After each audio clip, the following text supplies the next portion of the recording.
உங்கள் ஃபேஸு கிளாஸியாக பியூட்டியாக ஒயிட்டியாக அப்படின்னு தெரியணும்னு நீங்கள் ஆசைப்பட்டீங்கன்னா எந்த காரணத்துக்கு கொண்டும் சோப்புன்ற ஒரு விஷயத்த யூஸ் பண்ணாதீங்க.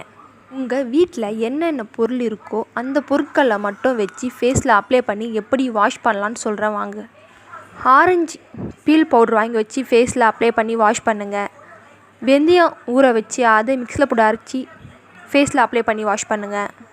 தயிர், கடல மாவு, அரிசி மாவு, கார்ன்ஃப்ளவர் மாவு, தேன், காப்பித்தூள், சாதம் வடித்த தண்ணி, கோகனட் ஆயில், இந்த பொருட்களில் எந்த பொருள் உங்கள் வீட்டில் இருந்தாலும் அந்த ஒரு பொருள் உங்கள் ஃபேஸில் அப்ளை பண்ணி இப்படியே ரெகுலராக நீங்கள் ஃபேஸ் வாஷ் பண்ணிட்டு வந்துகிட்டே இருந்தீங்கன்னா உங்கள் ஃபேஸ் பார்த்திங்கன்னா பிரைட்டாகவும் இருக்கும், கிளாஸியாக இருக்கும், ஷைனிங்காக இருக்கும்.